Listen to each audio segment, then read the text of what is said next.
The live TV, सच सबसे आगे। नमस्कार, मैं हूं रंजीत झा और आप देख रहे हैं द लाइव टीवी। हार से बौखलाई भारतीय जनता पार्टी पूरी कोशिश कर रही है कि कैसे हिंदुओं को बरगलाया जाए और इस बार खुलकर प्रधानमंत्री नरेंद्र मोदी हो या पूरी भाजपा हिंदू मुसलमान करने में जुटी हुई है। गोदी मीडिया इसमें पूरा साथ देने में लगी हुई है। अभी जो आज रिपोर्ट बताने जा रहे हैं वो हैरान करने वाले हैं, क्योंकि भारत सरकार ने 2011 के बाद कोई जनगणना कराए ही नहीं, या कराए भी होंगे तो कोई डेटा सार्वजनिक हुए ही नहीं। जब ऐसा कुछ हुआ ही नहीं तो फिर अचानक से यह रिपोर्ट सामने कैसे आ गई कि भाई मुसलमानों की आबादी बढ़ रही है और हिंदुओं की आबादी घट रही है। और यह रिपोर्ट तो हैरान करने वाली है कि अखबार से लेकर टीवी मीडिया चैनल्स ने भी इसे बेइंतहा बताना शुरू कर दिया। इसमें ठप्पा लगा दिया गया कि ये आर्थिक सलाहकार परिषद की तरफ से प्रमाणित रिपोर्ट है। लेकिन अब इस पर सवाल खड़े हो गए, फैक्ट चेक भी हो गए हैं, क्योंकि एक बीच में यह खबर आई थी कि जातिगत सर्वे सरकार ने कराए जरूर थे, लेकिन उसे बस छिपा कर रख लिया गया था, क्योंकि यह ऐसा नहीं था कि इसे सार्वजनिक कर दिया जाता। लेकिन जातिगत जनगणना अभी तक 2011 के बाद से इस सरकार ने कराए ही नहीं। लेकिन इन सब के बावजूद जब जनगणना हुई ही नहीं तो फिर यह रिपोर्ट आई कहां से? जरा देखिए, अपने स्क्रीन पर हम कुछ आपको हेडलाइंस और रिपोर्ट दिखाते हैं। दैनिक जागरण के अखबार की कटिंग देखिए। देश की आबादी में हिंदुओं की हिस्सेदारी 7.82% घटी और मुस्लिमों की 43.15% बढ़ी। यकीन कर लेंगे क्या? किस डेटा पर यह आधारित है? कैसे लोग यकीन करेगा?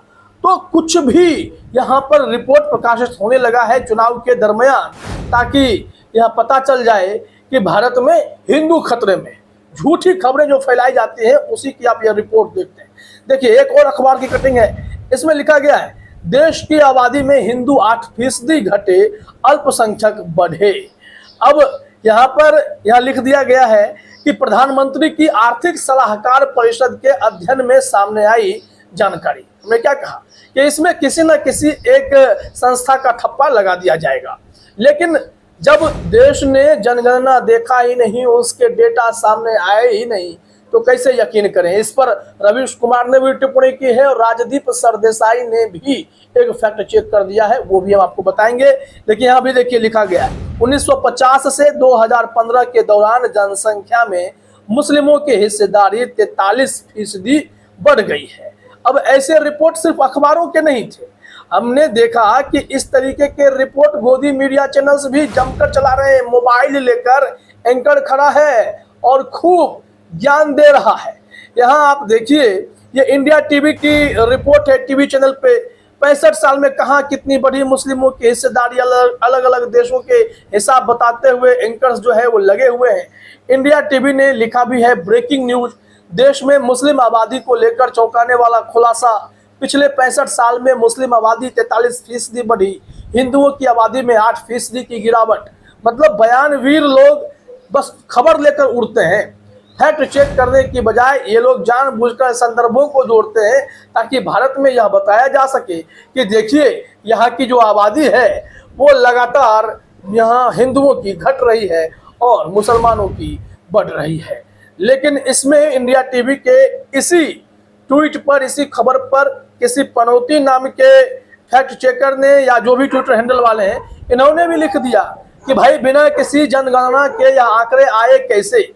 यह एक चुनावी साजिश भर है, क्योंकि 1 वर्ष पहले मुस्लिमों के जन्मदर घटने की पुष्टि हुई थी। एक ट्वीट और देखिए आप, ये मानक गुप्ता है, ये भी टीवी चैनल के पत्रकार हैं, इन्होंने भी वही डेटा उठाकर सार्वजनिक तौर पर लिख डाला।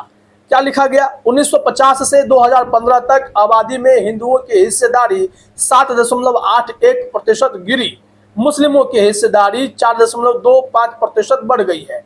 हिंदू 84.68% से 78.06% हो गए, मुस्लिम 9.84% से 14.09% हो गए। मानक गुप्ता के ट्वीट को शेयर करते हुए रवि कुमार जैन ने लिखा है कि मानक गुप्ता जी बिना जनगणना के आए हुए किसी आंकड़े पर कैसे यकीन कर लें? कम से कम आप तो पत्रकारिता का धर्म निभाइए, क्योंकि कहीं ना कहीं मैं मानता हूं कि आप निष्पक्ष पत्रकार हैं।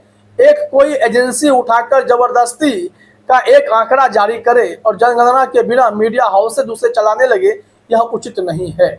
सबका कहना सही है। अब देखिए, इस मामले में रवीश कुमार ने भी जो बातें कही हैं वो भी जान लेना जरूरी है, क्योंकि रवीश कुमार ने अखबार की कटिंग को शेयर करते हुए इसे सबसे पहले मुद्दे के तौर पर उछाला और उसी दिन गोदी मीडिया चैनल्स ने इसे हवाई बातों की तरह दिखाना शुरू कर दिया। रवीश कुमार ने लिखा, भारत में जनगणना नहीं हुई, लेकिन प्रधानमंत्री की आर्थिक सलाहकार परिषद ने एक रिपोर्ट जारी की। इनकी रिपोर्ट के आधार पर जागरण और उजाला की हेडलाइन देखिए। गेम यहाँ हो रहा है ताकि आर्थिक सलाहकार परिषद के नाम पर इस खबर को वैधता दी जाए और हवा बनाई जाए। टेलर ने अभी तक उन तीनों का पता नहीं बताया है जिनके सूट उसने काफी अच्छे बनाए हैं। सूट ही अच्छे हैं केवल। मतलब अब यह साफ हो गया है कि इस बार के चुनाव को हिंदू मुसलमान के तर्ज पर ही इसे फिक्स करने के लिए प्रधानमंत्री मोदी हो या मोदी सरकार के तंत्र हो, हर कोई जुटा हुआ है कि कैसे इस बार के चुनाव को इसी एंगल पे ले जाया जाए और फिर वहां से पूरे तरीके से यह साबित करने की कोशिश की जाए कि देखो, जो भी मुसलमान हैं वो तो बढ़ते जा रहे हैं और हिंदू जो है वो घटता जा रहा है। अब इसको आप कैसे देखेंगे? इसे तो आपको देखना चाहिए इस रूप में कि जिस तरीके से प्रधानमंत्री मोदी खुले तौर पर यह भाषण दे रहे हैं कि अगर 400 सीटें हमें नहीं आई तो राम मंदिर में कांग्रेस जो है वो बाबरी ताला लगा देगी। तो इस तरीके की बातों को आप कैसे देखेंगे? ये कुल मिलाकर सिर्फ और सिर्फ गुमराह करने की कोशिश है। अब देखिए, इस मामले में राजदीप सरदेसाई ने भी अंग्रेजी में ट्वीट किया है, उसका हिंदी मतलब हम आपको बता देते हैं। यहाँ लिखा गया है, तथ्यों की जांच, फैक्ट चेक। धार्मिक अल्पसंख्यकों की आबादी पर प्रधानमंत्री की आर्थिक सलाहकार परिषद के अध्ययन के कारण भ्रामक व्याख्याएं सामने आई हैं। डेटा सौजन्य population foundation of India Bharat की जनगणना के अनुसार पिछले 3 दशकों में मुसलमानों की दशकीय वृद्धि दर में गिरावट आ रही है। विशेष रूप से मुसलमानों की दशकीय वृद्धि दर 1981-1991 में 32.9% से घटकर 2001-2011 में 24.6% हो गई। यह गिरावट हिंदुओं की तुलना में अधिक स्पष्ट है, जिनकी वृद्धि दर इसी अवधि में 22.7% से गिरकर 16.8% हो गई।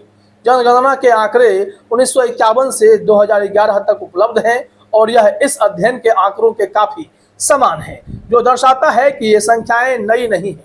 सभी धार्मिक समूहों के बीच कुल प्रजनन दर TFR घट रही है।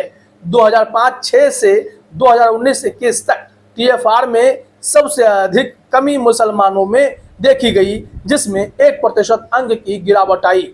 इसके बाद हिंदुओं में 0.7% अंक की गिरावट आई। यह प्रवृत्ति इस बात को रेखांकित करती है कि विभिन्न धार्मिक समुदायों में प्रजनन दर एक समान हो रही है।